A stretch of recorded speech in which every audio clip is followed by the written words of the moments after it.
Everybody heard that, right? They did. Yes. So this is the third Zoom meeting that we've had. We've had two prior to this. We had Dan Bragg give a talk about the historical sign markers around, he's helped get erected around central Vermont. And then Nathan did the second program showing aerial photos. They were taken in 1966, was it? Yep.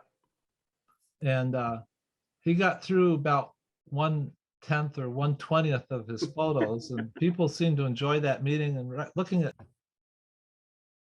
I just noticed as I was talking, my finger slipped over onto the keypad. I'll hide my hand behind my back here.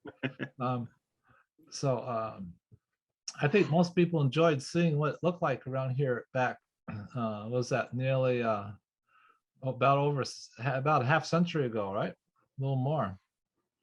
And so when we do the meeting, we've had interesting moments. Sometimes people get a phone call. And so since this is being recorded for posterity, if you do get a phone call and you want to talk to them, you might think you may want to click that little red mute button. Well, it says mute, but if you go over it, you can click that to mute yourself at the bottom lower left. Otherwise, perhaps that's a phone call that should be preserved for future historians. We'll see.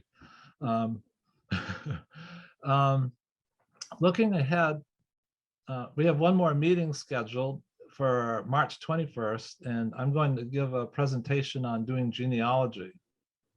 And I'm going to talk about methods and means by which you can do that. And I'll also talk a little bit about, we're used to taking the family tree back. But I've had fun kind of turning it around and coming back down again and figuring out which of my neighbors are cousins of mine. So that's something that we can also talk about, going both ways, up and down the tree. I think that we'll have, that's the last meeting scheduled at the moment, but I believe Sandal's gonna hopefully get together with our committee members from Calais and East Montpelier to come up with some additional meetings in the future. And here's Conrad coming on.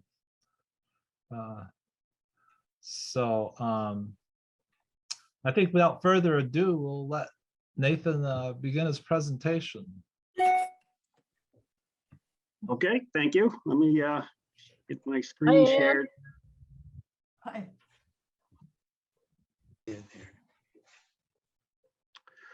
Okay, so yeah, for anyone who might not have seen this before, I've discovered a real treasure trove of aerial photos online. It was a company from the Midwest in 1966 that did a lot out in the Midwest, but actually did even get over to Vermont. And they did very limited number of photos in Vermont, but luckily for us, they actually did a lot in Washington County. And of the whatever 25 or 26 towns in Washington County, they really did about 7 towns. And Cabot, Marshfield, Plainfield, Calais, and East Montpelier were 5 of the 7 towns they did. So I think we're really lucky to have these pictures. And what's amazing to me is I go into where they are online, and they have trackers that keep track of how many times the image has been looked at. And a lot of these images in the, I've known about them for probably about 10 years. A lot of these images in that 10 years they've been online have been looked at maybe 5 times. And probably 4 of them are me. So I just think they're fascinating, and am trying to get, just think people would like to look at them. So That's my goal. And one thing definitely that I really want to encourage is for this to be interactive. So I would say unless your phone rings, I would unmute yourselves, and I would just love to hear the previous one we did. We had a lot of people remembering, working on that farm or something that happened there back in the day, and I would love to hear that. I'll add my commentary as best I know it. But there's a lot of, especially on some of the back roads in Calais, some of which we'll get to. There's a lot I don't know. So this is organized somewhat by road as best I could. So we will be skipping around a little here and there, but all of the ones I'm going to show you tonight are ones that I know where they are, or think I know where they are. If anybody has a different opinion, I have to call you back. Okay, Very good. there are ones that changed that, I'm going, kind of lay of the land and more or less what the house looks like, but anything anybody wants to add, I'd love to hear. So we're starting off on Butterfield Road, just on the back side of North Montpelier Pond. This is where Jeb Wallace Broder lives now. Andy, you can probably fill us in on who lived there prior to that, or anybody else. Let's see. I think That would have been Alban and Margaret Ritchie, maybe. This is the first place on the road, right? Yes, that's right. Yep. Yeah, I believe they lived there last. Their relations go back to OK Hollister. And I don't know as Alban would know that stuff. Margaret's passed away, that she knew all that stuff. So anyway, that's at least something. Yeah, and one thing there's a couple of things that I really find fascinating about these is one, how much, I think all the ones we're going to see today, all of the houses still exist. I'm not sure I found one that doesn't. That's one interesting thing. And most of the houses are relatively or totally unchanged. Another real observation I'll probably point out is how many of those houses that still exist in these pictures have maybe half a dozen outbuildings. And on most of these houses, most, if not all of the outbuildings are gone. And the one other thing that I always notice in these is on almost every house, how big the gardens are. They're just immense vegetable gardens. I was going to say a couple of words about this. This is the place where I think the Albazettis used to live. It's either the Albazettis or the Bartletts. And the Richies sold this to, I'm forgetting his name, who was there more recently. Robert Hamilton. Oh, yes, thank you. Robert Hamilton, who was an interesting fellow. He actually wrote scripts for TV shows out in California before he moved here. And people might be familiar with the show Medicine Woman and Magnum PI. And he wrote a bunch of scripts for those. So this was Joe Butterfield's farm. Is that what you're figuring? I think you're directing that question to Nathan, right? Yes. Yeah, I am not sure. I guess I always assumed Butterfield was at the end. I did too. Yeah.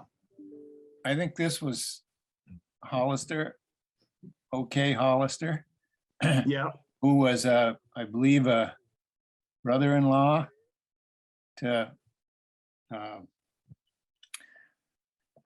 Joe Butterfield. And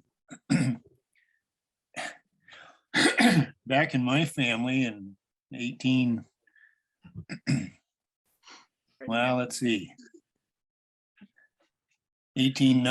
when my grandparents were born, and they came back from Japan, my grandfather, Kate, and he and his older sister at 16 and 13, I believe,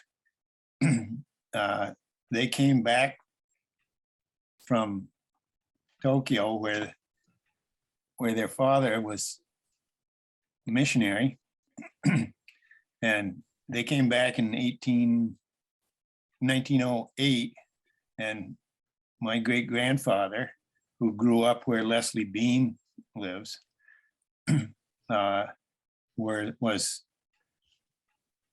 let's see, they came to here, and then their mother, because their father died on the shipboard coming over in 1908, when they were 16 and 13, she had three younger kids. She took them back to Tokyo and taught college over there, kept them going over there, and they left Grandpa and Aunt Esther, great Aunt Esther, sort of under the watchful eye of Joe Butterfield. So I always grew up hearing about Uncle Joe Butterfield. And that would have been in the place out on the end of the road, I believe. But that tells you something about why those two farms were probably, between the two families. But anyway, enough of that. Yeah, no, that's interesting. So yeah, we'll go out to the next one.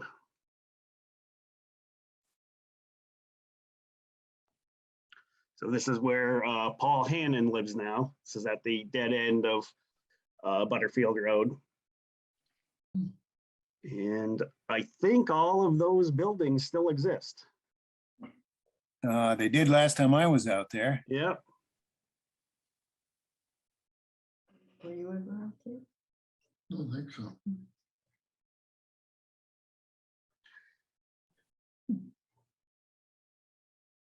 Doesn't really look like that's probably even being farmed at this point. Maybe, yeah, it's still. Yeah, I think he raises beef and berries and stuff like that.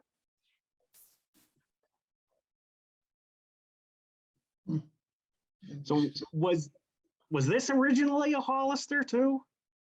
From memory, maybe it was. Well, it could be. I couldn't tell you. I only You did, it was after, yeah, after. don't know what I've heard since I was a kid. That location is actually in Calais. Yes, yep, it is. That's right. Is the previous one, is that in North Montpelier? Yeah, I think the line's between the two, right? it is, yes. Yeah.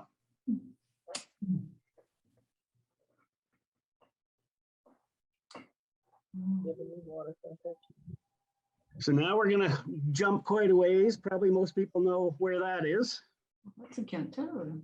Oh, Yeah, Yeah, Kent Tavern and Kent's Corners. oh. Wow. you I know, think the that- pond down there. Hmm. Yeah, I'm not sure I ever knew there was a pond back there.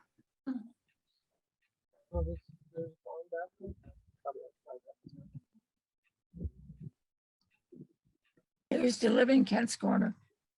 Pardon me. Who's that? Gail, Dale, yeah, my father grew up in Kent's Corner. so did you grow up there, Gail? When I was in grade school, yes, and in high Yes, school. Yes, across the road there. yeah, the little white house. Mm-hmm. Kitty corner from the tavern. Yes. And at that time, there was a big barn across from the museum. Right, right. Yeah, I think actually that's might be mine. I can't remember which order I put these in, but I think I have a picture of that house. But most of them here in Kent's Corner. That's next door.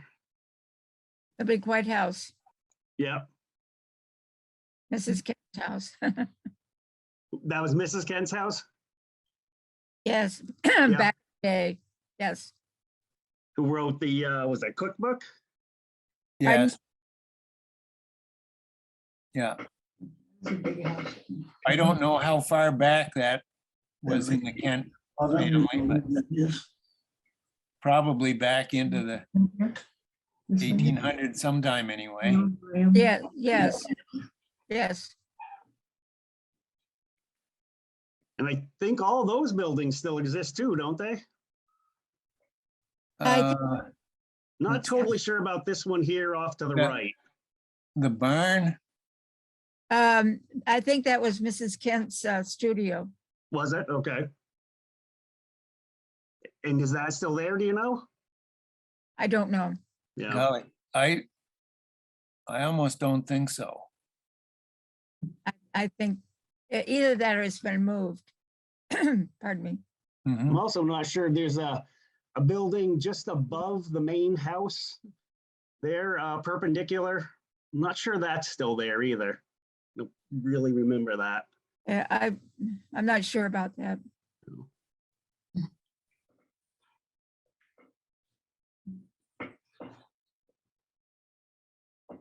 Then this is the next one down from that. Down the road. Yeah, down Kent Hill. Yep. Yeah. On, That'd on be that same side. Sue Manley's place. Yes. And my father used to talk about, as I say, he grew up there, and I think that the original Ira Kent's mother used to live there, I think. Hmm. He used to talk about, I think she was Blatch Kent. But when I was living there, it was the Manleys, yes.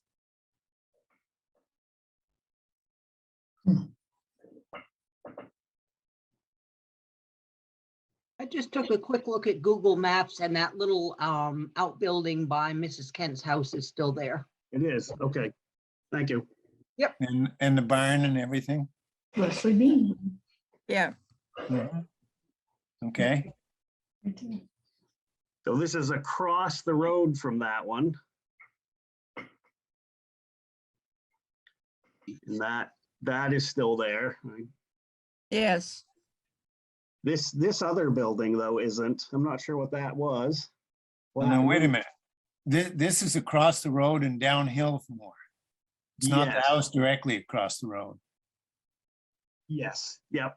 So this was Greg Belcher's place. Yes. And this other flat top thing was, let's see, which Kent was it who built that? I'm not, oh.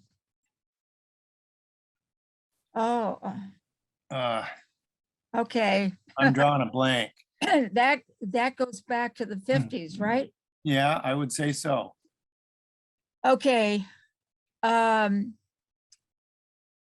Hollister Kent's son Bruce built that. That's right. Yeah. And at that time, and that's back in the 50s. And I don't know what happened to it. It's gone. Not So much- was it a shop or a workspace? Pardon? No, it was kind of a living space. It was kind of a weird combination. Yeah, it was. I remember being in it one time before it fell down and stuff, and it wasn't in very good shape then, but you know, of course, it was sort of back in the bushes by then. This would have been in the 80s probably. So here it looks pretty open here, but you know, I down. don't think that, I don't think anybody lived there very much. No, I think it might have been a youthful experiment.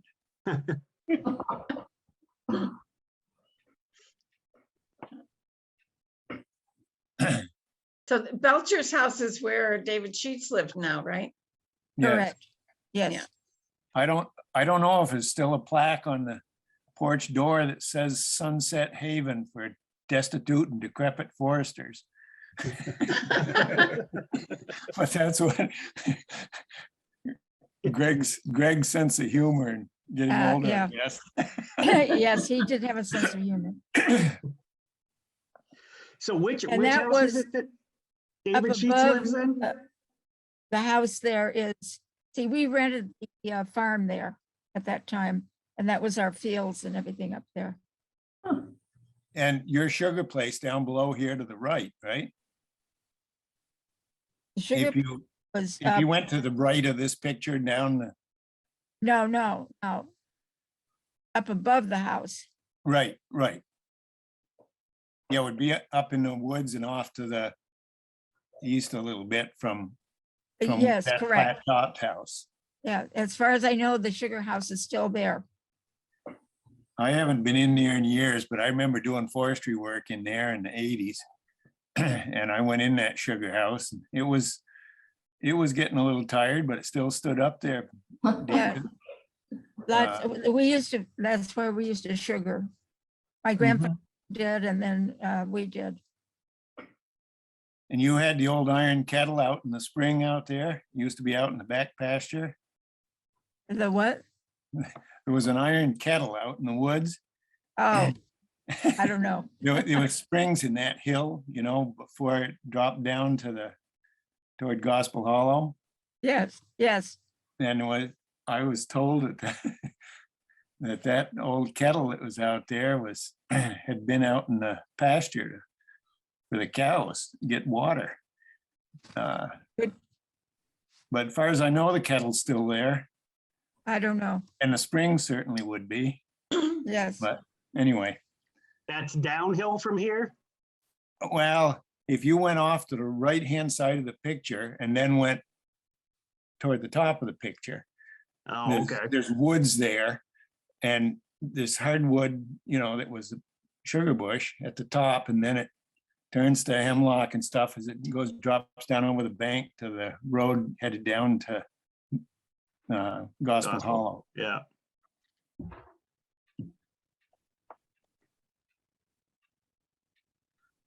So I think that was the house you grew up in, right? That the one you were talking about at the intersection? This is Robinson Cemetery Road going off? Yeah, Gail, that was where you were, right? Oh, yes, I see where you are now. Yes, that's correct. That's the Ira Kent house. Yes. Yes. Father and all of his four siblings were born in that house. Because Grandpa Graham rented from Ira Kent. Huh. And Nice picture. I think all of those across the road is structures, you still can see the standing. tavern roof here a little bit. I think all of that's still standing, right? This barn and Yeah, the house and garage. I Yes, think. yes, and that was the garage, yes. Yeah, it's all still standing. Right here.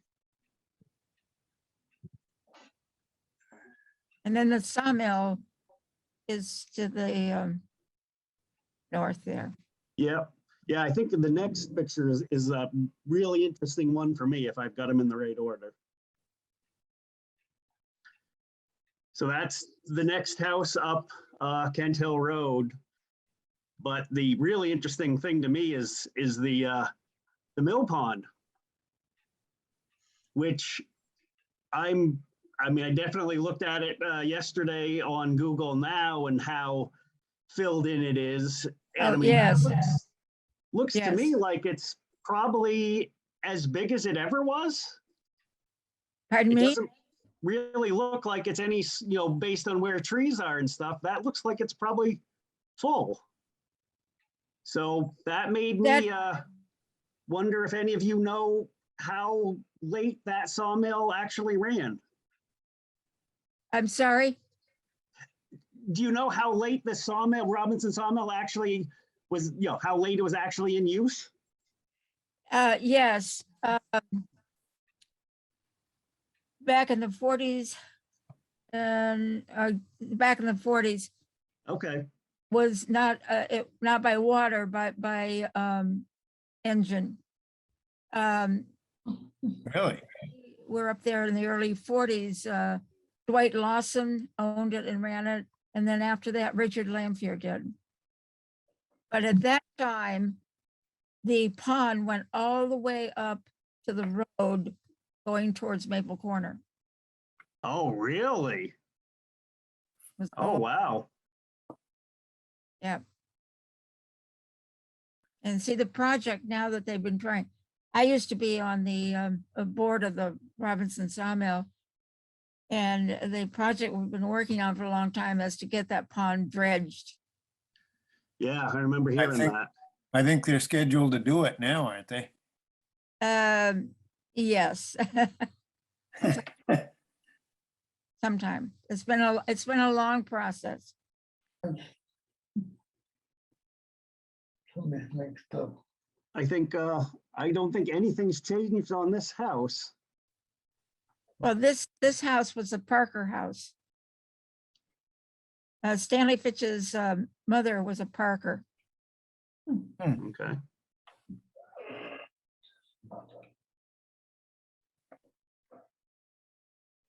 That's all still there.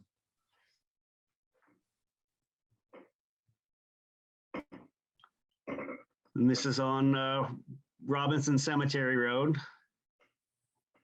Yeah, what, this house? Yeah, Stanley Fitch's, Stanley and Elaine. Oh, yes, that's on Robinson Cemetery Road, yes, Yep. yes. Yes, I think all of that's still there. yes, it is. Oh, yeah, It is. yeah. So see- Stanley and Elaine. Pardon? So are Stanley and Elaine. Yes, they are. Yes, they are. It's like something's under Sounds, but hey. construction. What's that? Looks like something's under construction here next to the barn. Not Huh. sure what that was. Addition of Uh-huh. some sort. Yeah, I'm not sure what. Stanley could tell you. Yeah. Yeah, I don't know, was this in this, I don't know what that would have been. This is Yeah, back, this is a I 66. don't think Stanley could tell. I wonder if it had anything to do with manure storage or something there, but Yeah. It's manure, it looks like a manure wagon right next to it. I remember when there was something there, but I don't remember exactly what it was. no, I don't either. I'll ask Donna if she knows.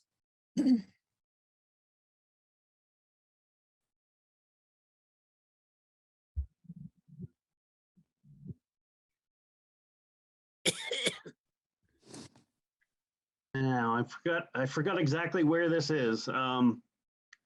Had descriptions here, but they're not coming up. You don't know where it is? Yeah, hold on just a second, I can look quick. So, let's see.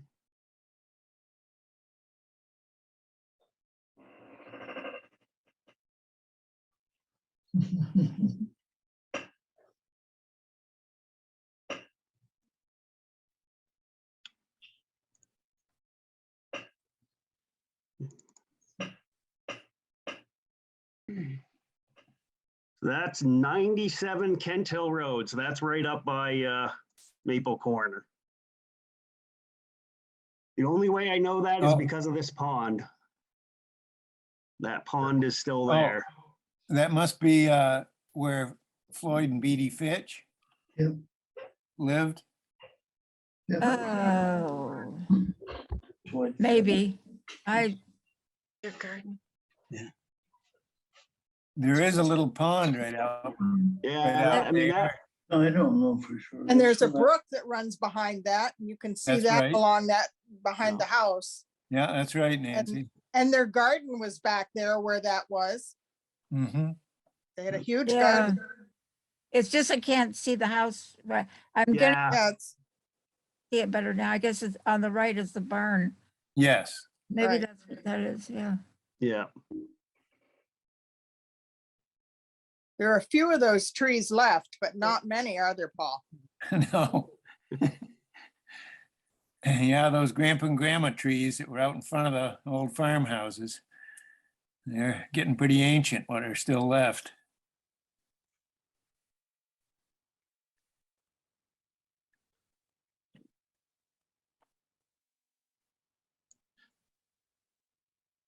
Recognize that? Maple Corner. Community Club. Yeah. Yeah, that's the Naked Man's Hall, right? Yeah. Yeah.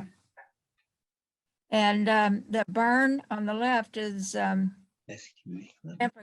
my grandfather Graham, when he moved from Kent's Corner, he owned that and farmed there. Huh. When was that, Gail? He moved up there in the early 40s. Uh-huh. And then when did Floyd Fitch, didn't Floyd and Cedric own it for a while? Yes. After my grandfather died, Floyd bought it for my grandmother. Yes. In Mhm. Okay, okay. So it's at the very- oh, I think so. early 50s. Yeah.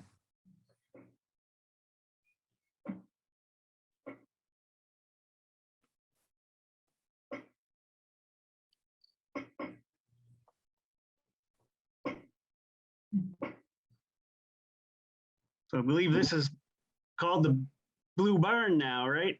Right. That was Remetz. Mm-hmm. That's Curtis Pond behind there. Yep.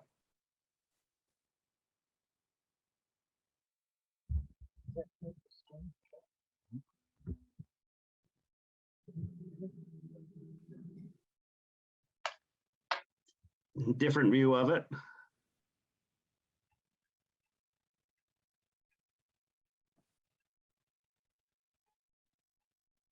I think pretty much all that still exists too, doesn't it?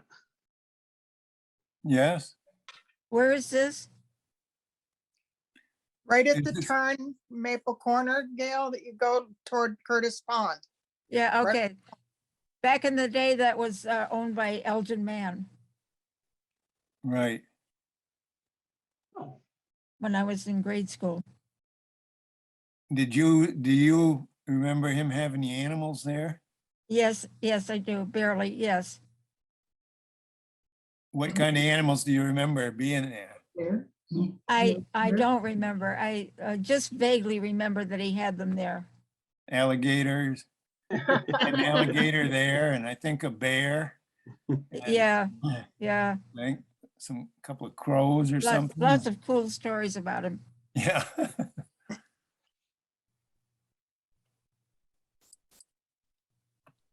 There were a lot of characters around Maple Corner. Still are. Well, different.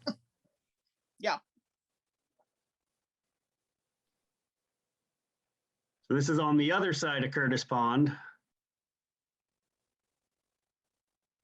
Oh, isn't Because that the Brown five- House place? It's 510 Worcester Road. That's what I know. Yeah, that's Off that's to the the old right. Brown place. Yeah.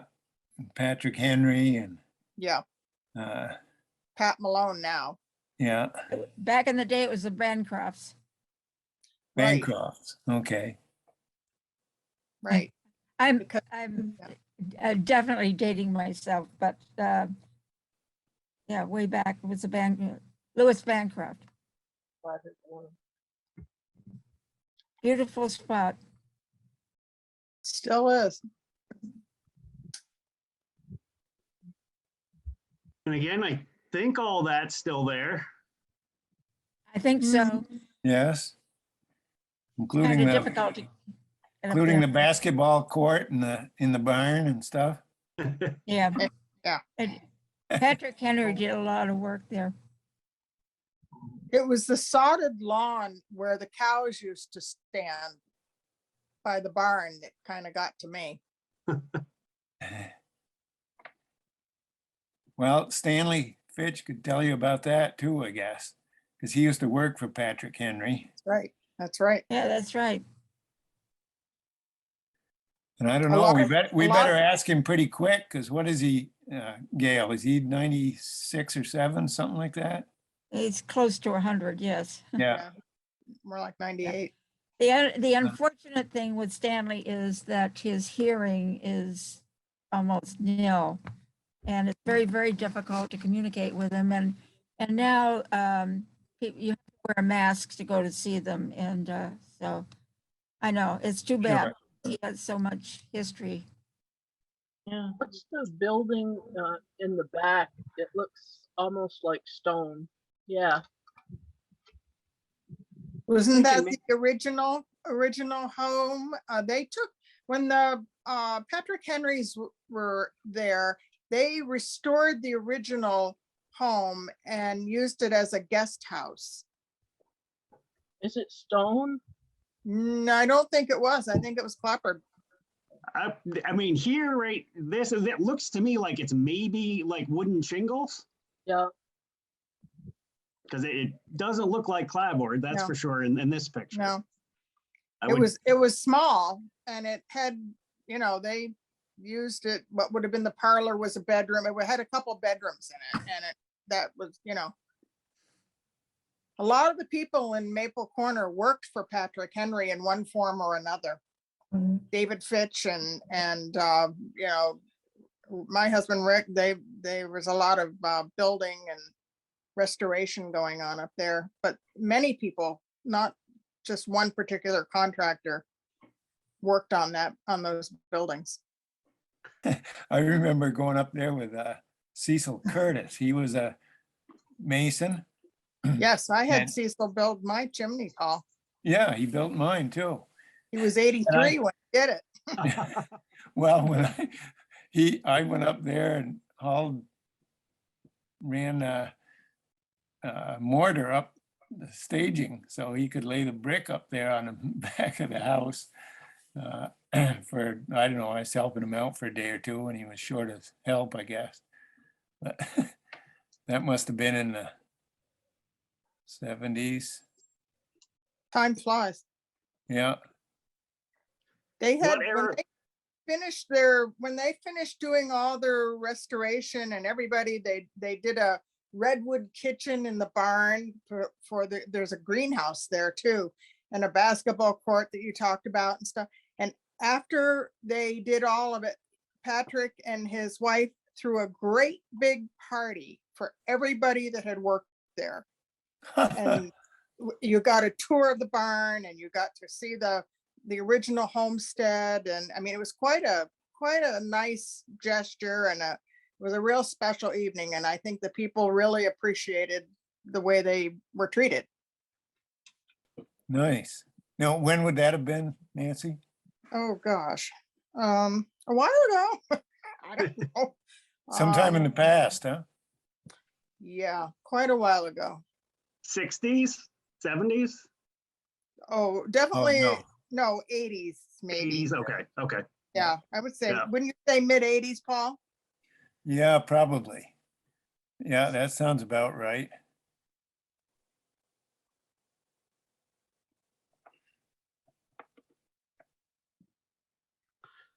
Another view of it.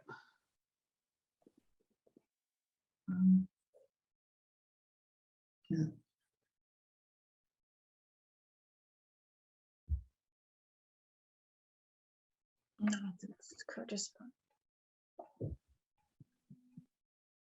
So this is just Mhm. off of that on Robinson Hill Road. Yeah, Ward's house, which used to be Charrington's. Oh. And used to be Morse's before that. Yes. Morse's and previously Robinson. Yes, Robinson before. Right? because let's see,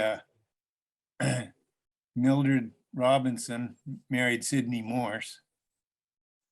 And I don't know which one married John Morse, Yeah, but they were brothers, marrying sisters. And so they always said, well, double cousins.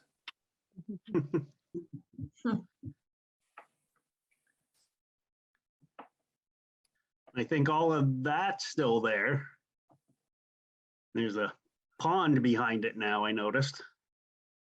Uh-huh. yeah. So is that on the county road? No. No, if you're headed over toward Road to Maple Worcester Corner. from Maple Corner, it would be your first left-hand turn. It's a significant road that goes up on top of the ridge there. Goes along the base of Robinson Hill. Has a beautiful view. It is.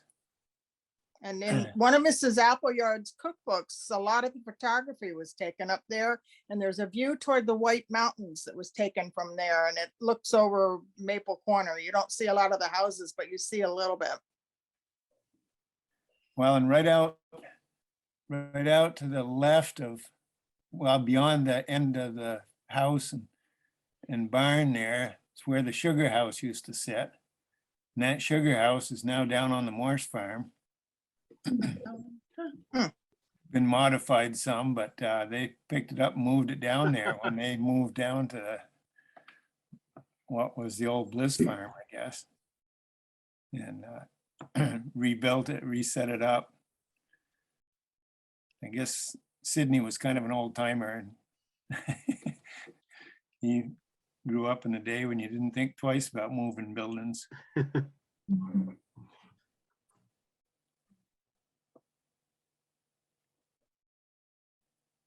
Different view.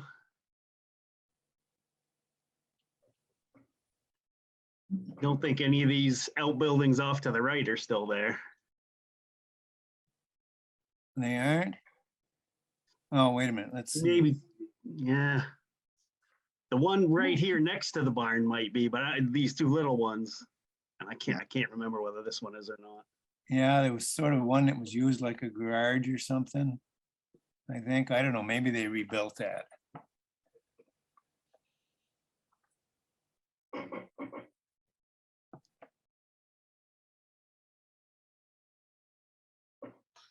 So now we jump towns and locations and everything down to the end of Center Road.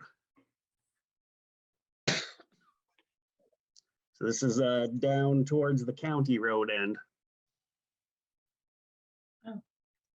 Yep, that's where Browns live, and just down to the right is Albie Jerome's old house. Oh, for heaven's sake.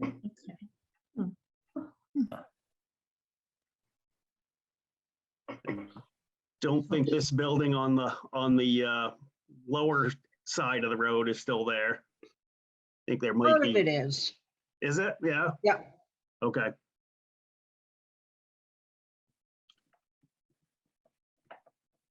That's because the Palmers. isn't it?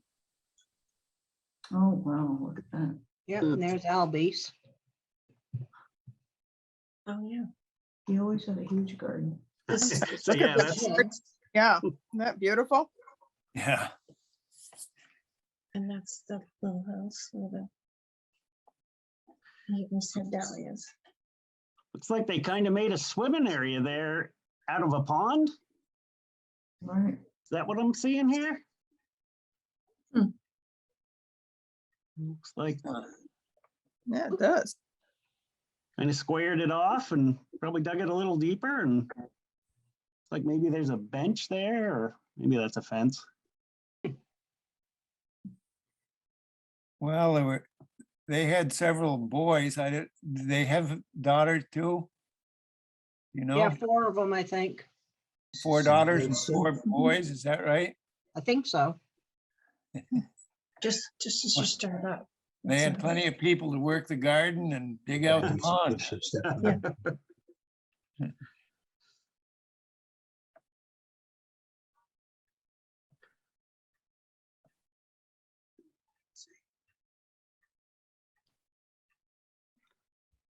that's Carol Badger. Yeah. Yeah, Carol Badgers. That's kind of a neat place. Yeah, I'm happy to see they're fixing up the barn. Yes. Yes, for sure. Looks real nice. And they fixed up the house, I guess. Mm-hmm. But it was always interesting to go down there and visit Carol. Go in there in the middle of the summer, and he'd, of course, he'd make his dinner and stuff on the wood cook stove. So it'd be 80 outside and 95 inside. But he was a pretty interesting fella. Now, is Jeff Quetto still on? He had, I think, knew a little bit about who owned Oh, it yeah. before that.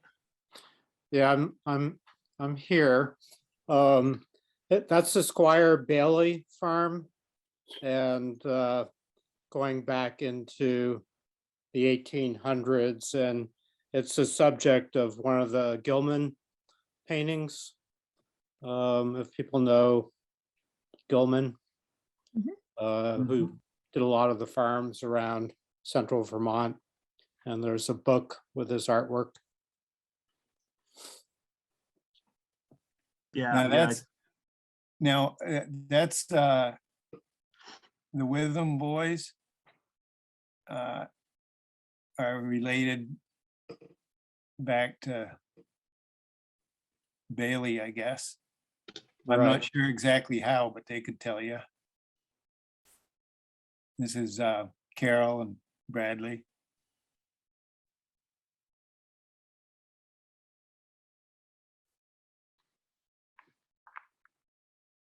This picture was taken before the water wheel was there by It's on- about 20 something years, 20, 25 years.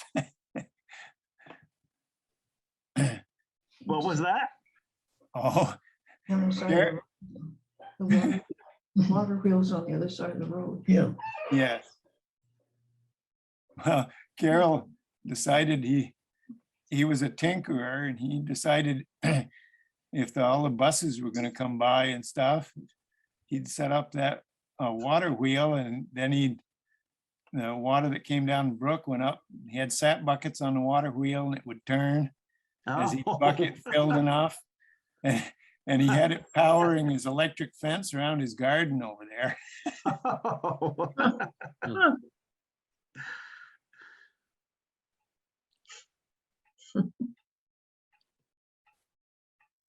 When I worked at East Montpelier Center in the Harley Davis house. Yeah.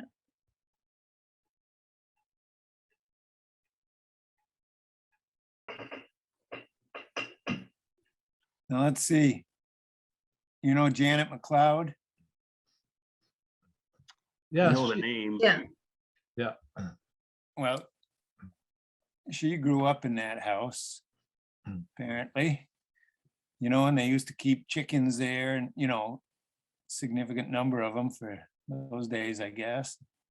But you might want to talk to her if you're interested in at least some of the background on the more recent history of that house. Yeah. My You know, my aunt and uncle owned that in the 60s. They moved from Berlin over and bought that. Mabel Wright and Jim Wright. Mhm. Yeah. Jim Wright's buried up in the cemetery in the center, and Mabel's still alive, actually, out in California. And I think she's 103 now. Whoa. And I was up in the, of course, I went over there quite a bit since my cousins grew up there. And I remember, I think there was up in the attic that was carved in a beam was 1790 something, I think, or other. But it was quite an Well, interesting house. we're thankful for that graffiti now, aren't we? Yeah. Yeah. Yeah, You I think it's kind of hard to see in the photo because of the letter, but I think the L on the rear of the house is the original house that was on the lot. And that the hipped roof structure was sort of built afterwards. So there's sort of a cape on the back of the house. Yeah, I think there's one other picture. I don't know if it shows it any better. Yeah, not really. Yeah. But so then this part back here was the original. Yeah. Yeah. That was the door we used to go in. I remember we had a terrible blizzard. And Jim opened the door and there was nothing but a wall of white snow. And so he had to come out that side door that you just saw on the Cape and had to make a tunnel to get down to the barn.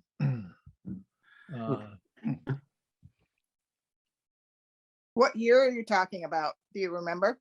I would say I was around 65, 66. We had some pretty wicked snowstorms back in the Oh, yeah. 60s. Yeah, didn't we? And Yep. I know we got blocked in one time, our road, we couldn't ship our milk. And over at the Dunkling house, they had a boarder there who got so nervous, he died of a heart attack, but they couldn't get him out of there because of the snow. And the snow was so deep that the grader got stuck. And they had to have a bucket loader come and work their way up from Route 14 up to uncover their snowplow. This was on Kelton Road? Well, that was on Hammett Hill Road where where they had to have the bucket loader, they had to work their way up the road. Yeah. But I don't see snow like that today. No. Kind of ended in the 70s. Father Charlie used to come and blow my parents' yard out with his tractor and a great big blower. And there was one year, I used to live on Barnes Road. There was one year where the snow was so deep, the grader couldn't get through. So Charlie came up and blew the road out for us. Oh, yeah. I can tell a similar story about Stanley Morse, or not Stanley. Yeah. Yeah, right. Brain isn't working tonight.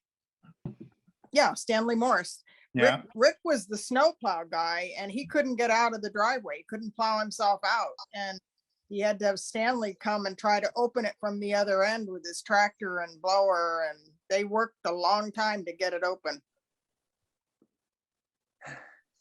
The good snow.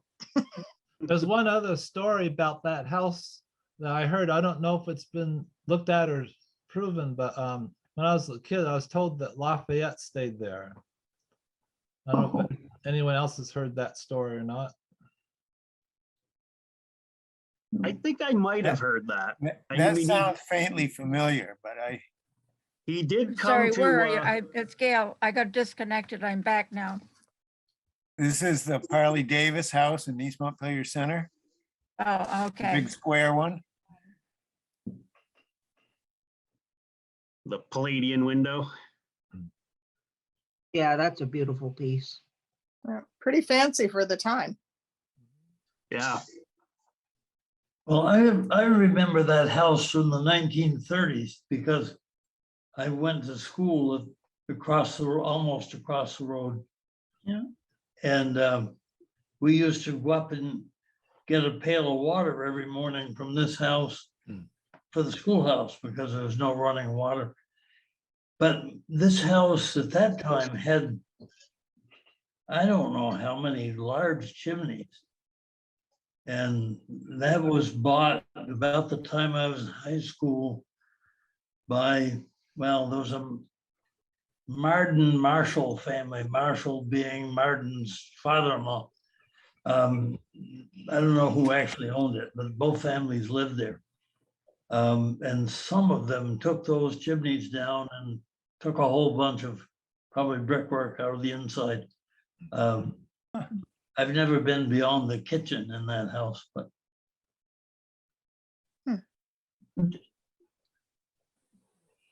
Wow. Yeah, some modernization campaign probably. Conrad, did you did you get a town report yet?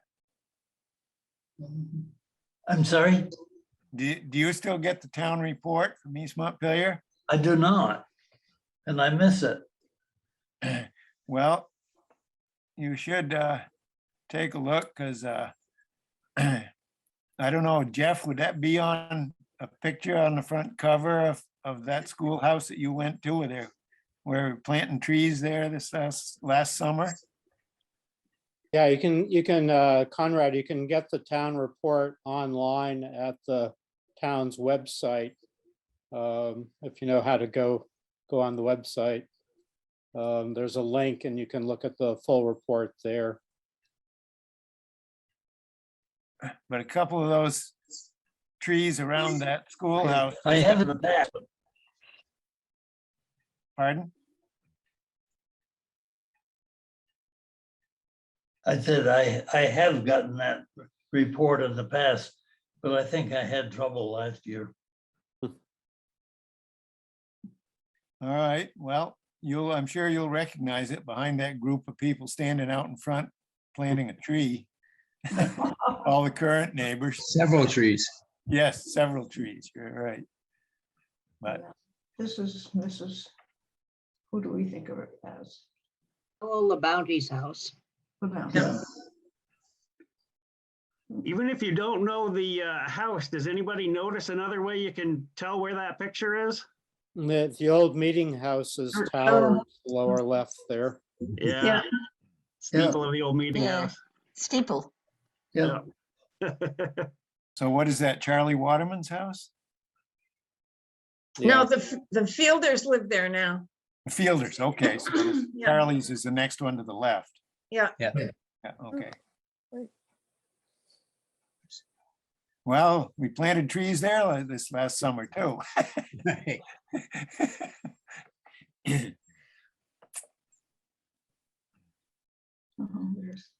Just a little further down Center Road.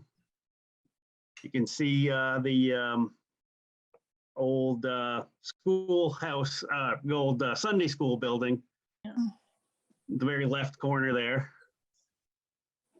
Yeah. I think that is.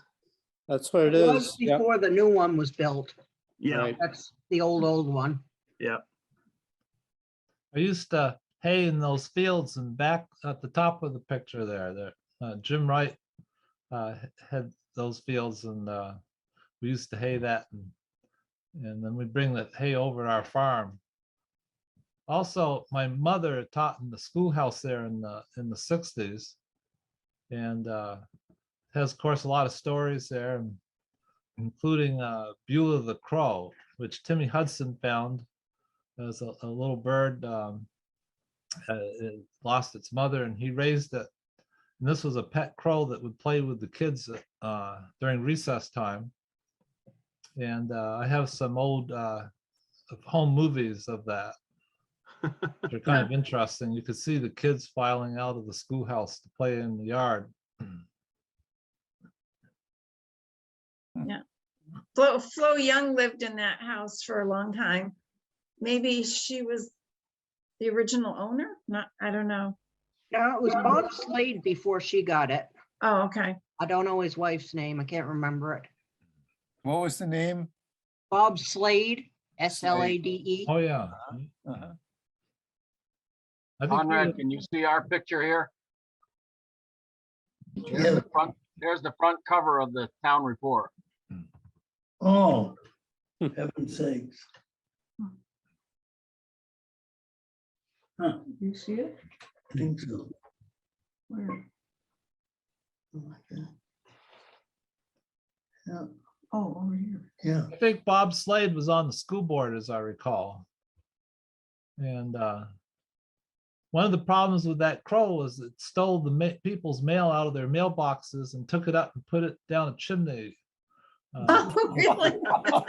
Love it. And so they're going to kill the crow. My mother couldn't bear to see that happen. So she brought the crow back to our farm and it lived the rest of the winter on our sun porch, on the side porch. And then we let it go in the spring. Never. You didn't get any mail that winter, huh?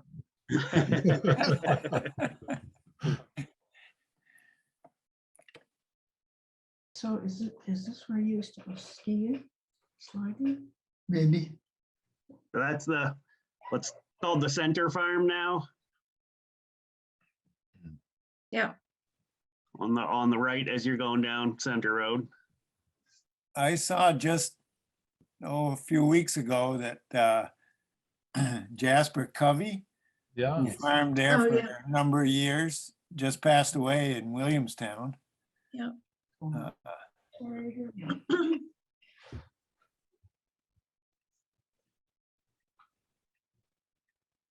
So you know it was the Payne place, right? Conrad? Yeah, I know that is the Ralph Payne place, but Uh-huh.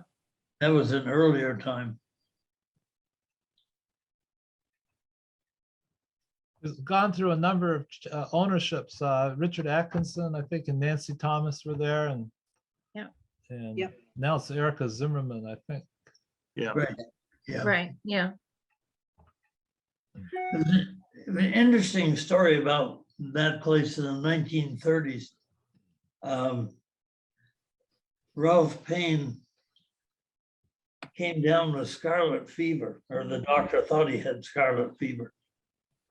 And the farmer, if he had scarlet fever, couldn't ship milk. Well, he caught it in time, so he lived in the milk house. And all of the neighbors got organized and prepared his meals. And I remember his coming to our back porch and picking up a meal and going back home. Huh.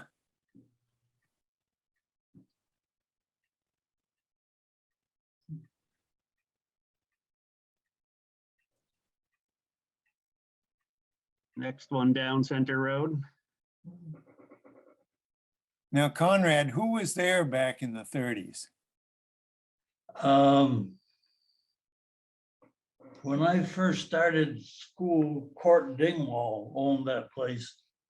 And the land across the brook and up where there's a fairly modern house now. Puppies. Palkys lived in, and still live, I guess.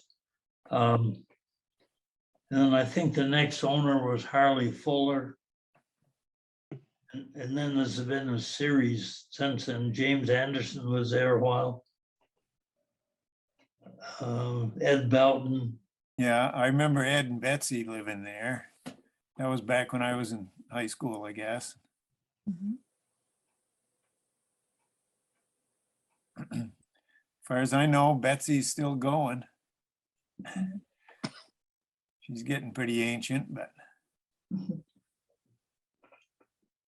I can't remember, is the barn and porch and stuff still there? Yeah, Yep. Yep.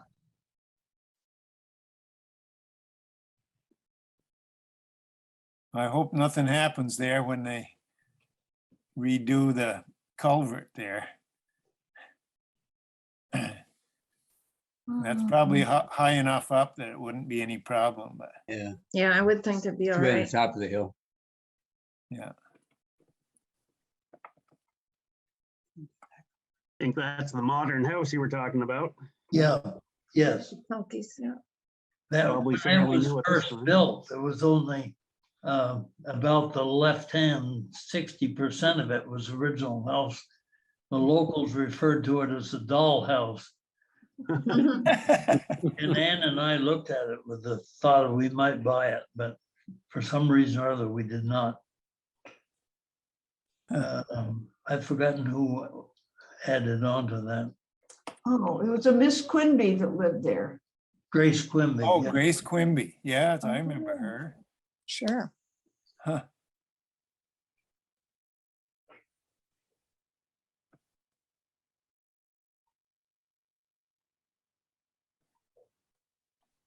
Starting out Dodge Road. Oh, Don't recognize it. well, okay. That's the Sodex's house. Yeah, Sawdux, yep. Oh, And this is where Conrad's grandmother grew up. Oh, is it? Oh, Really? yeah. One- Yeah, that was a Gove at that time. Gove? Gove, G-O-V-E. What was the first name, Conrad? Elisha. Elisha? Elisha Gove, and then their daughter Murray married Charles Ormsby. At the time this picture was taken, I think it was the Ericksons that lived here. Yeah. Yep. Yeah, he And was, there's no Yeah. cemetery there. And then No? No, there isn't. Yeah. Wow. One thing I noticed, So Mr. Yeah. Erickson used to farm it. what's that? I say Mr. Erickson used to farm where the cemetery is now. And Yeah. then somebody discovered that it was what used to be a cemetery. Is that right, Conrad? yeah, I think my dad was involved in some of that. Yeah. I'd forgotten about that mobile home being there. And so this was in the 60s. What's funny is that mobile home was there in 1966. And when I pulled up the modern Google image from 2019 or 2020, there's an RV parked right there. Almost 60 years later, it's still the place to park it. maybe it's the only level place.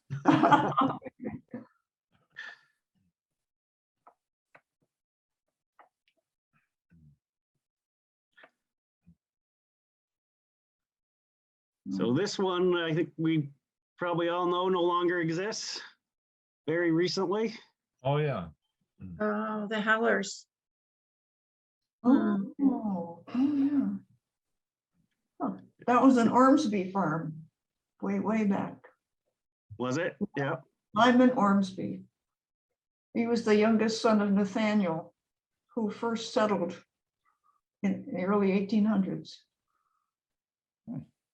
Yeah, from what I could find, that I think this was the house I saw that was built in 1800. Uh-huh. So very, very old house. Yeah. Is it, that's where Paul Heller lives, is it? Yeah, It Yeah. used to. Was? Turned down. Yeah, but that's who built the new house? Oh, no, No, someone no. else. No, someone else is there now. Yeah. Okay.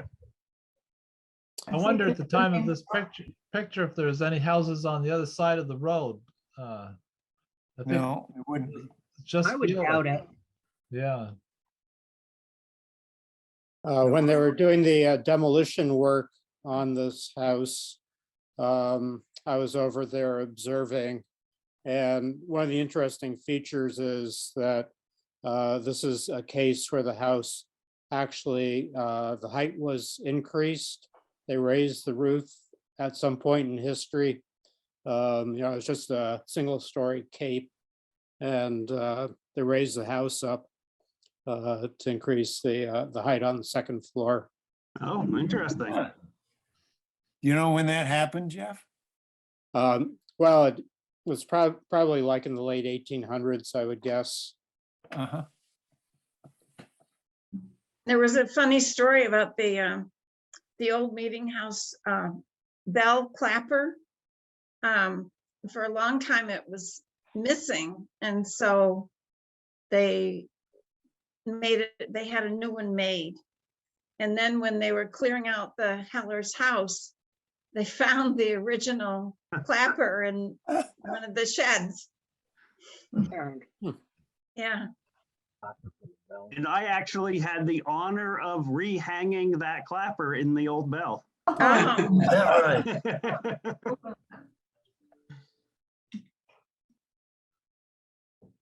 We held it up there to see if it, because there was a, you could see a mark where the replacement clapper hit, and there was a mark higher up where the original clapper was, and we held that clapper up when we got it, and it fit perfectly.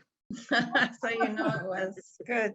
I wonder how it found its way to this house. There was some story about, I don't know, some disagreement, and somebody held on to it because someone Well, else didn't get paid. What, do you know that story, Nathan? Yes, I do. I mean, I don't know I guess all of it, but the story was that bell, the bell that's at the old meeting house was the bell from the North Montpelier Church. Yeah. Right. And the North Montpelier Church organization sold it to the old meeting house for $50. And they got the bell over there and the clapper wasn't in it. So the old meeting house said they were only going to give them $25 until they got the clapper. So that's what I know. I don't know why or how the clapper went missing, but. Now, when did that move from North Montpelier to the center? I can't remember that. I think it was. Must have think been the it was early like- 60s or something, Yeah. wasn't it? That's what I was going to say. I would think so, 64. yeah. I Somewhere think around there. the enclosure for the bell, at that time, the Websters who lived in the Row House on Murray Road here over the hill from me, they were taking their barn down, and so the timbers that you see in the bell enclosure came from the barn at the Rouse house. Oh, Now, when that bell was in North Montpelier, it was in the church right there next to the old Sibley mansion? yep. Okay. It's an old Universalist church. Well, Yeah, I probably, believe, yeah, yeah.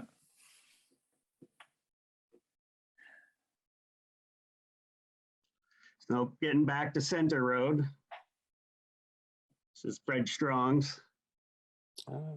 Yeah.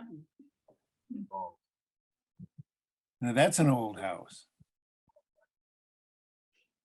Yeah, because I mean, he was related to Parley D, right? Parley Davis, I think, I believe that's right. the ancestor. Yeah, through the way back, that was the Arms place. That's right, yeah. And I can't give you the connection between Arms and Davis.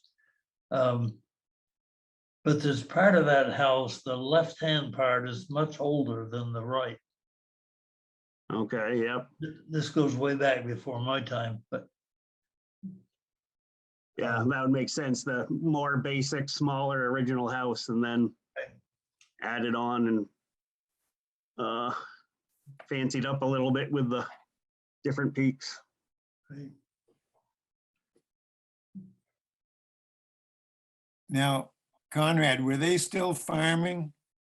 You know, no Uh, cows there back when this picture would have been taken in the 60s? I would say not, no. Okay, I don't think there've been any cows in that barn for a long time. Fred has leased it out since he's been back here. Of course, Fred lived out in Nebraska for a long time. And there've been pigs and chickens and sheep and a lot of things in there in recent years, but no dairy animals in a long time. uh-huh.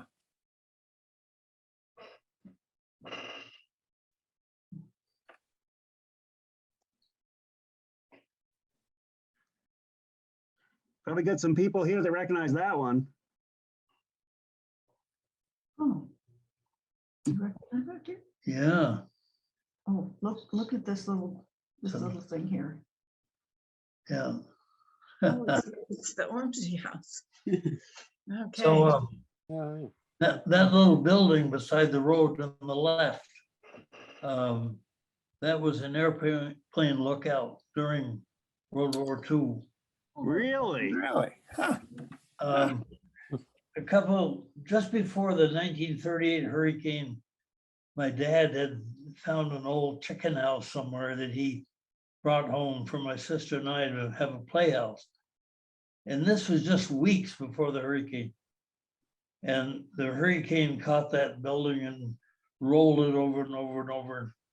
So Dad went and found a bigger chicken house. And that was this building, that was a chicken house. We got it all cleaned up and So between probably 39 and, well, 39 and 40, probably we used it as a playhouse. And then it became an airplane lookout place.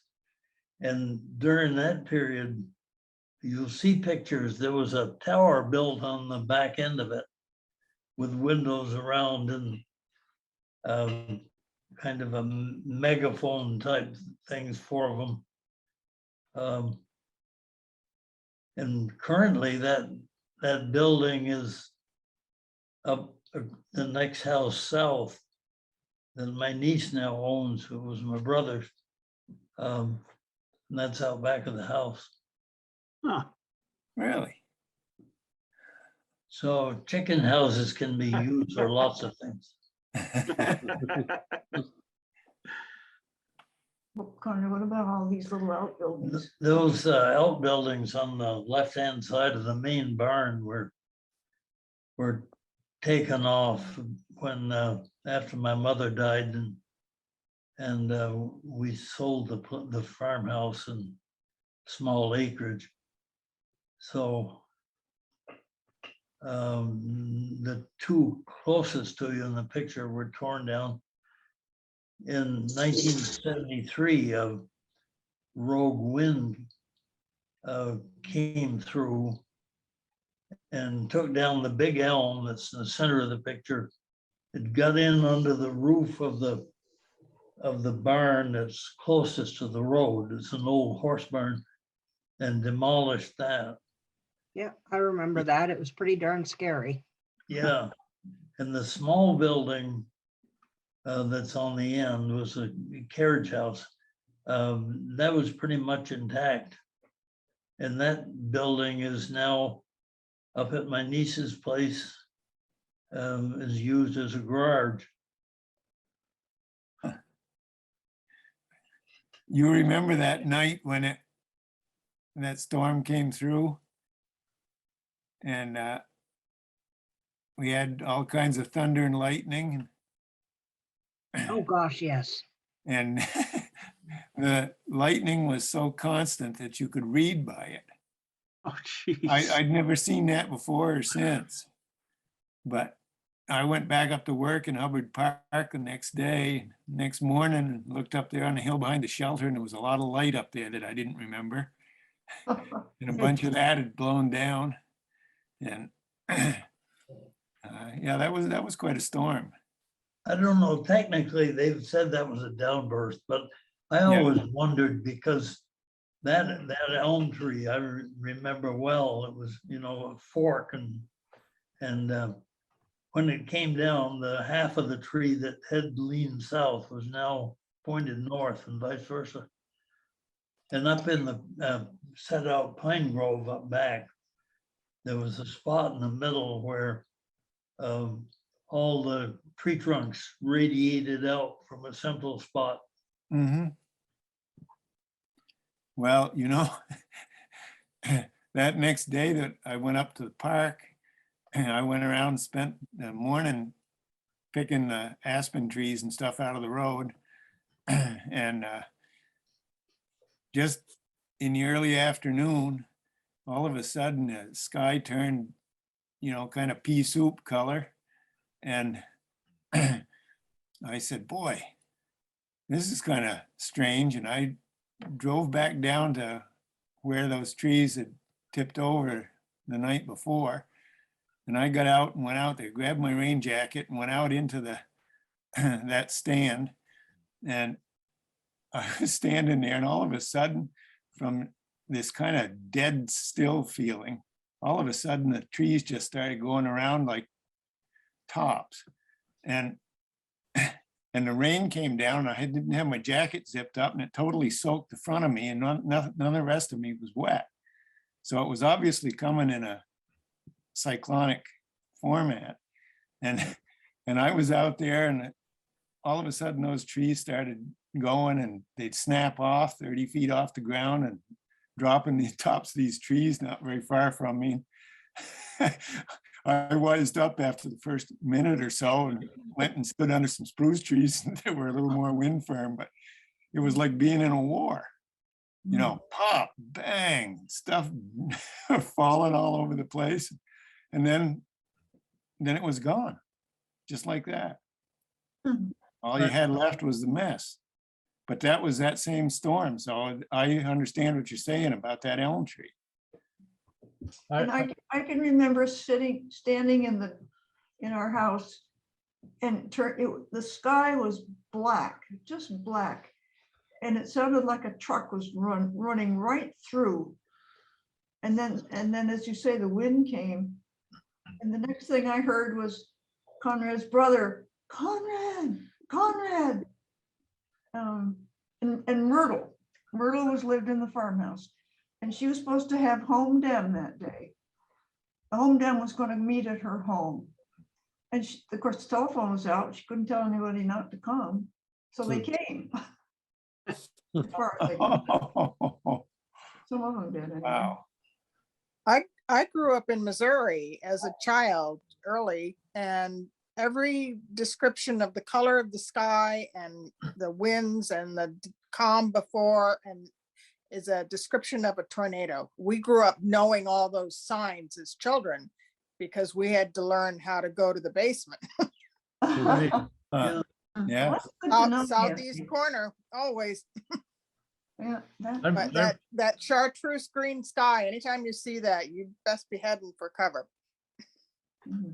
I remember we were haying that night in the field back by our house, and I saw some bales take off. I thought, gosh, there's no bale kicker out there to do that. But my uncle Jim, Jim Wright, the one I mentioned before, was over baling for us, and my father and Jim decided, well, we don't know quite what the storm is, but I think maybe we better quit.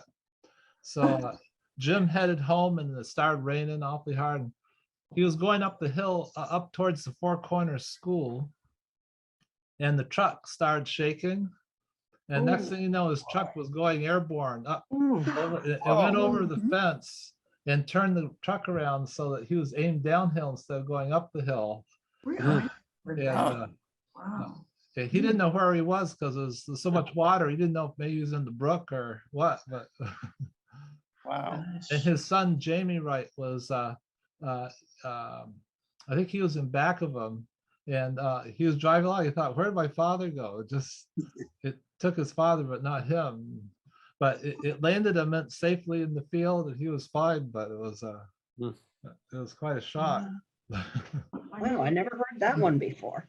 In this right foreground, that dark colored roof is an old sawmill, and there's another wind story there. My dad, no, further to the right, in the Oh, here? yes, that was No. yeah, The bottom. right That's here. mine. Oh, that's you. Yeah. Okay, that's your By point. the In the right-hand corner. Yeah, by the lower right. silo. No, lower right. Keep going way down the lower right. Yep. That's a two-stall garage. It was somewhere else. But further to the right, there's a dark colored rectangle, which Right is in the corner. right in the I corner. think Right my, below Next to the Nancy. watermark. Yeah. yeah. right. And There you go. that sawmill was the roof had just been put on it just before the 1938 hurricane. The equipment was moved in first. That was the easy way to do it. And then that roof was built, and they didn't put any sides on it yet. So when the hurricane came, the wind blew right through, left everything right there. And it wasn't much longer after that the logs started showing up from all the neighborhood when my dad was home. And the piles of logs and solid in that sawmill. But that two-stall garage used to be down between the gas pump and the mailbox, right beside the road. Yeah. So, that's what this is a gas pump? Yes. Oh, okay. I was wondering what that was.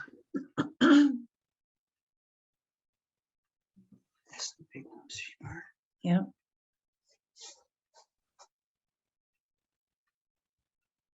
Kind of hard to see in there, but that's Butler's. Oh, yeah. Yeah.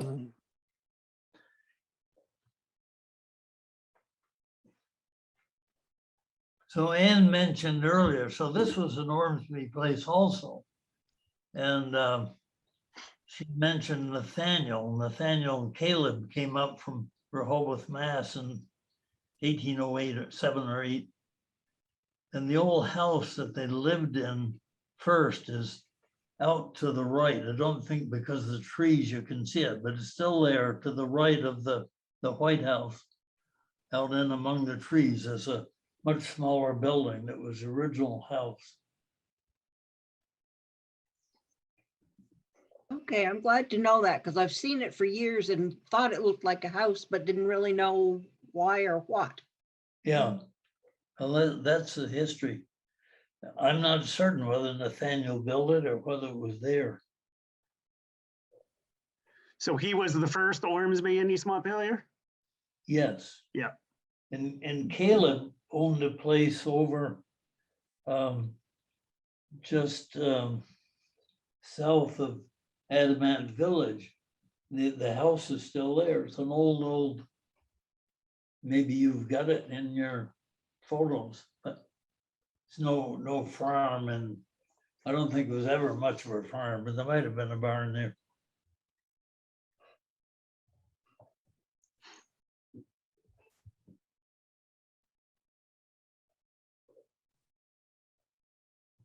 Oh, this is Templeton Farm. Yeah, Yeah. Templeton Farm.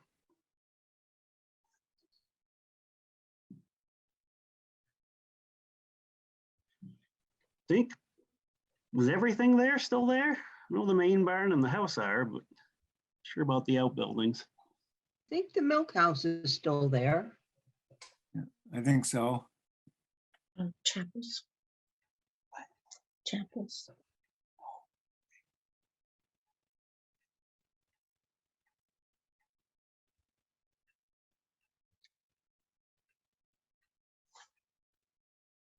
All right, now we take another big jump. Go back to Calais, to That's East Hill Road. Is that Bowie Farm? And this round barn is one I've always wondered where it was. I know from Wes Cates' book that there were 2 round barns in Calais, and I knew where the other one was. And in preparing for this this week, I discovered this one. So this is it's 715 East Hill Road, and the barn's still there. This is the round top barn.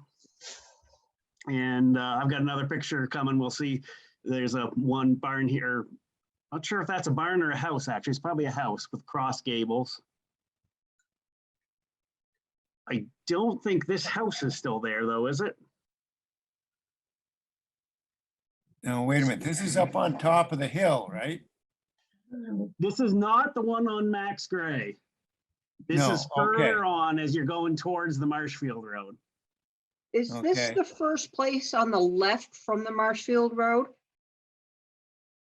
It's if you're coming from you're going up Max Gray, you go through the intersection with Sadie, Foss, and Luce. Yep. And keep going straight. And you go through some woods and then you come to an opening. Yep. And this is the last place on the right before. Yeah. Okay, gotcha. I can show you let me show you the other pictures. Like I said, all of these barns, unfortunately, except for the round barn, everything else exists. And basically looks the same. Anybody know any history about this? How big is that barn? Which one? The existing one or the round barn? The existing one. It's Well, good, really good size. The round one. Oh, the round one? Yeah, That's I still mean, exist, no, that's still existing? no, it's not No. still existing. No. So is this the Southwick place? I believe it is the Southwick place, yes. I was looking at the Remember Calais the other day, or Forever Calais, and I believe it did call this the Southwick place. Yeah, Sort of looks like the round barn's roofing has got a lot of missing panels. Mhm. those are skylights, Jeff. Oh, okay. Of course. Future solar panels. Yeah. Yeah, I definitely don't remember this one. It's nothing that's been around in my memory.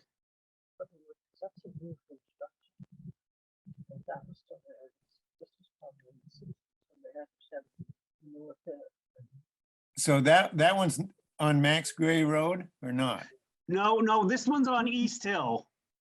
If you continue going out Max Gray, going north, this one's it's about midway between where Sadie Foss and Loose Cross and the Marshfield to Calais Road. Yeah. I can't seem to remember that, but Okay, yeah, like I said, the other two barns are there, and I just always remember it because you kind of go through woods and then there's a big open clearing area and then you go back into woods. And this is right in the middle of that clearing. yeah.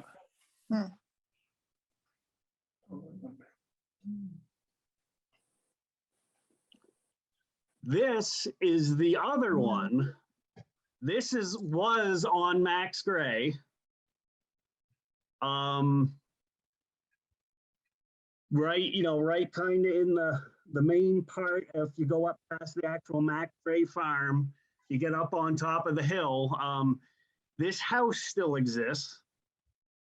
And if you know what you're looking for, as you go by, this cupola, the round cupola, is sitting on the ground. Yep.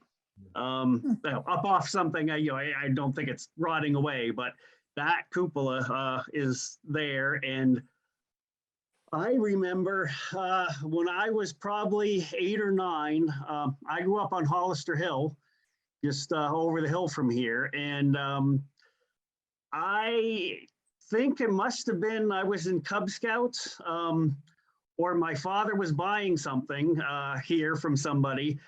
I remember at 8 or 9 going in that barn. It obviously made quite an impression on me because I still remember it.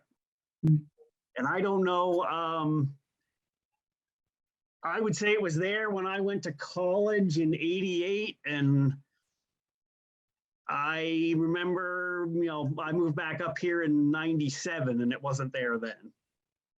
So sometime in there I assume probably was too far gone to salvage. Well, Jeff and Andy, do you remember George Grout he was the head of maintenance at Montpelier High School when we were in school? Yeah. Yep, I do. I believe his wife was Carlisle Southwick's daughter, and they lived here. And I don't know back before that whether Carlisle Southwick was the one who built the barn or not, but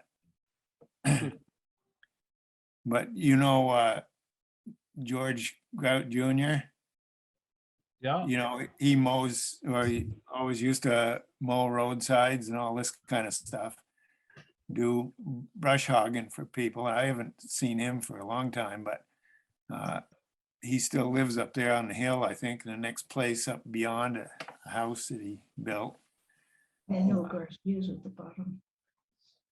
Manuel Garcia's at the bottom. Does he live at the log cabin up there? I think so, Nick. Yeah, I think that's the next place. So it may still be in the family. I don't know. Or a part of it anyway.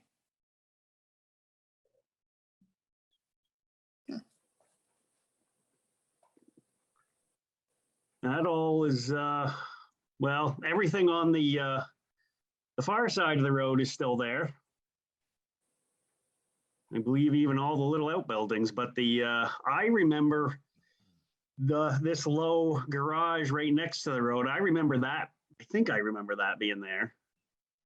I think I almost remember this barn in the lower left. Yeah, But those are, this was Frank Cates' farm. okay. And I think the last time I was up there was when they had an auction. And that probably would have been back in the 80s, maybe. I don't know who lives there now, but Andy, I think, didn't you say you went in that barn fairly recently? Oh, yes, I did. Yes. The person who owns it now is Susan Silver. And she had, she let me take a look at it. What happened was Larry Gordon was looking for a venue during the pandemic of a place nearby. It would be well ventilated, and so there's a series of concerts there over the last couple summers, or maybe it was just last summer, I think. And I remember Larry was very excited. He showed me he took me up to the cupola up there. And get quite a view up there. yeah, isn't there? One thing I know about this one, there's at least in old barn circles that I frequent, there's a pretty well-known picture of that barn as the bare timber frame as it was being built. No siding, no roofing, and I don't know, probably 20 to 30 guys hanging off it in different places. There's not a lot of, at least in Vermont, pictures of timber frame buildings under construction, and that's a pretty well-known one. Do you have a date for that? I believe it's 1880s. Yes. I want to say 1884. This was previously owned, Susan Silver bought it from the Geislers. Maybe you Yeah. remember. Yeah, Rick Geisler. Yeah, Rick, yeah. Maybe they're the ones who bought it from Frank Cates' estate, but That was in the 80s. You said that auction when? I would say so. Yeah.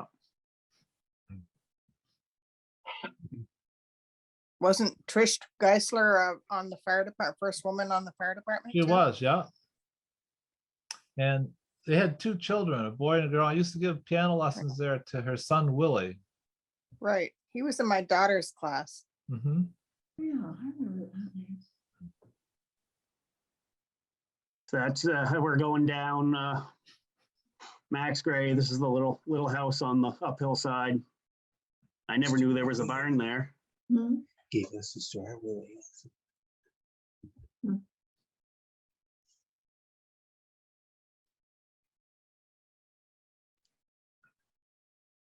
Max Gray farm.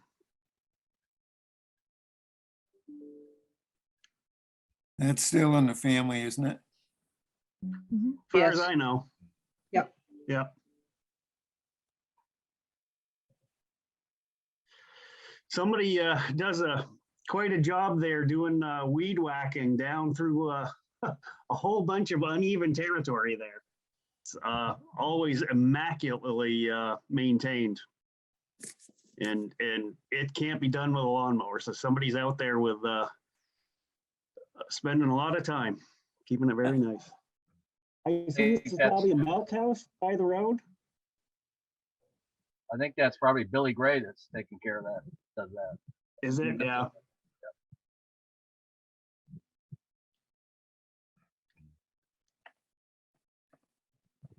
Actually, I don't recognize any of these.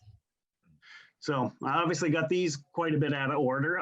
So this is the very end of East Hill, right as you're coming to the Marshfield Road's just out of view. It's pretty distinctive with the hip roof.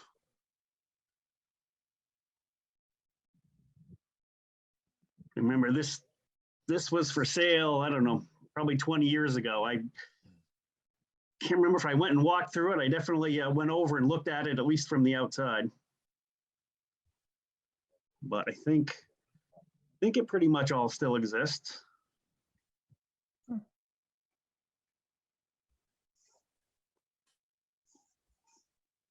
Little different view. That's the Marshfield Calais Road right there in the background.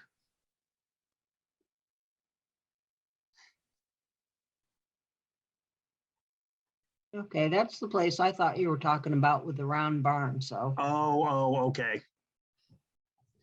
Yeah, no, this ground barn's somewhere probably around a mile from here. Okay, It's probably right, I would say midway between Marshfield Calais and the Sadie Foss loops. okay. Your battery's running low.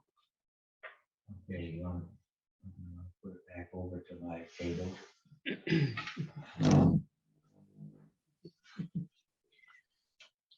So another little jump here. I think this is working towards the last little grouping of I have. So this is starting up Pekin Brook Road. And so this is the intersection of Pekin Brook and George Road is right to your lower left. Kind of a really weird, looking at the back kind of these buildings that the house here in the middle lower still exists. The main barn does. Don't think the rest of these do. Believe somebody's running a little farm market out of here now. Yeah, I think that's right. This was the Arthur Armstrong place. Oh, was it? Okay. Okay. Because there, I did look, Armstrong. yeah, that somebody had said it was Armstrongs who lived there. Oh, So that would have been in the 50s? Oh, no, well, I don't know, in the 50s. But after that, you know, probably in the 70s anyway, probably it was. Okay. And on up through there, I wouldn't know back that into the 50s. Yeah. 'Cause I think it's a pretty old house. Yeah, I think so. I think, let's see, Edna Armstrong, I think, was Skip's wife, if I get that right. And, you know, she grew up, I think, up the hill as you go up around the corner and go come up onto Lightning Ridge Road there.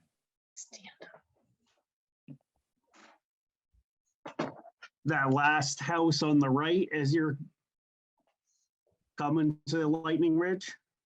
Yeah, there's a farm there. Yeah. Big barn. Yeah. That was George's. I think, let's see.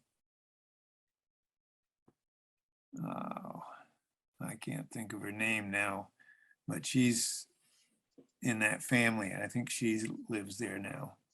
Okay. Isn't it Juanita Young? Yeah, Nunn? Juanita, yes, yeah. Yeah. I believe she's a George descendant. Okay.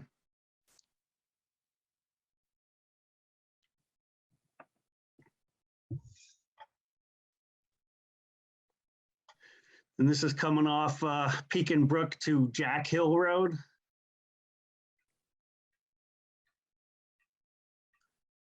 I have never been out there that often, but I've been out there a couple times. Oh, Oh, Gail? she's off, I think. Which is too Okay. bad. Yeah, because she would know that. Yeah, I think Kennedy's own it now. Kennedy's? Yeah, Peter and Sage. I see, okay. And what, Tullers are across the way? Yeah, although they sold out to Fran and I can't think of her husband's name, Weston. Oh, yeah, This one? That's Yep. the next house up on Jack Hill. Yeah. That's where Weston's live now. yeah, he just retired from WEC. Washington Electric Co-op. Oh, yeah. I can't think of his first name now. Anyway. But that's where the Tullers lived? Yes. Huh. My brother and his wife were married up on that hill. Oh. The barn's not there, is it? Well, it was when they were married, but that was 45 years ago, so I don't know. That was up the hill from there, right, Barb? What was up the hill? Yes, marriage was in the field. Oh, yeah, they were married out in the field, yeah. Do you remember what, this being there? Something, there's another structure way up in back there. Hmm. Barb, who lived there at that time when your brother got married? Ellen and Red Tuller, Oh, they were still there. yeah. Okay. Still married.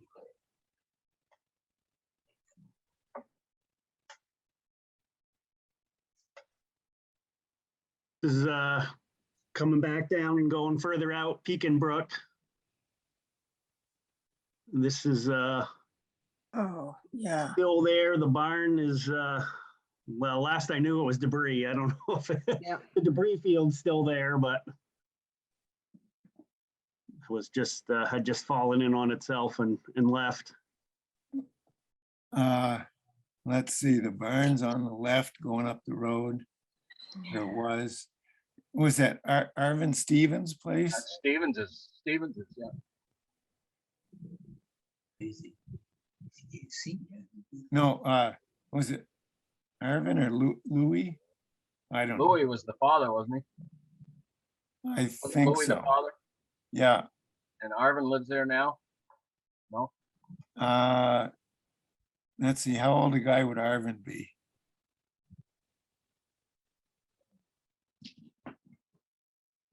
I thought he built a house up there across from where the town office is. Oh, okay, yep. Yeah, I think this got sold. Yeah, I don't think it's in the family it had been. all right.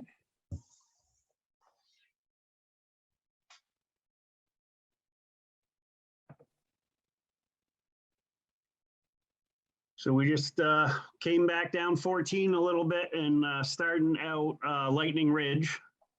So this is Doug Lily's. Yeah.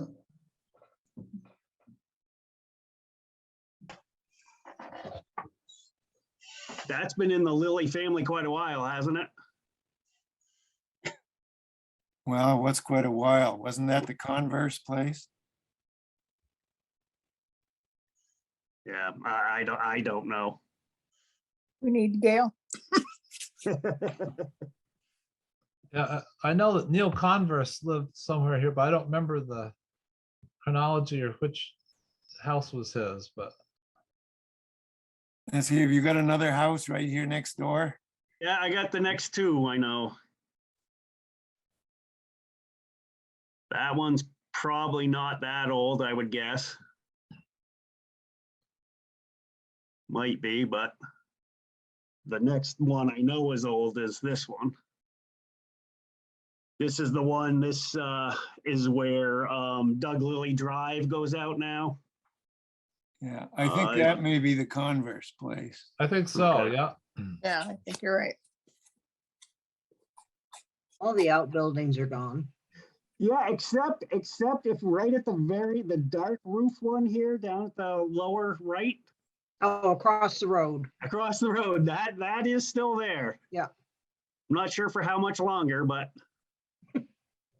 yeah, I never knew all these barns were here. And I mean, all that's left is the house, the main house, and the that one little shed. Yep. Can't tell if this right next to that, is that a separate building? That wasn't, or was that part of the house? I would say it's a separate building. Now, Doug owns this too, right? Yeah, I believe he does.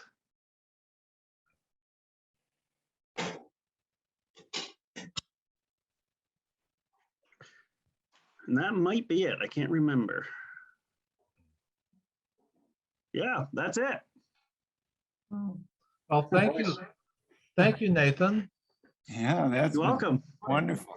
You're welcome. There's I'll put in another plug. There's still a lot of them left.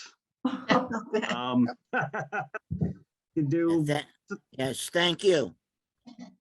Something you didn't see in there. How many four-wheel drive trucks did you see? Not a one. I wonder how many would you see today? Nobody had them. Hardly anybody. Yeah. Yeah. So Nathan, maybe you want us to quit, push the stop share button. Yep. Thank you. Very good evening. Thank you all for holding in there. 2 hours is a while, but It was great to hear everybody's stories. yeah, it is. It is. I really like that part. Before we end, I'll just make one more plug and reminder. I'll be doing a presentation on March 21st. And if you come to that, I'll explain to you how my ancestors came from Rehoboth, Massachusetts, and their last name was Ormsby. We'll be there. So, Okay, thank you. yeah, thanks for coming. It's been an exciting adventure here, Nathan. Thank you. Thank you all. Yeah. Take care. Thank you. Yeah. Thank you. Bye-bye. Bye. Night. Bye. All right.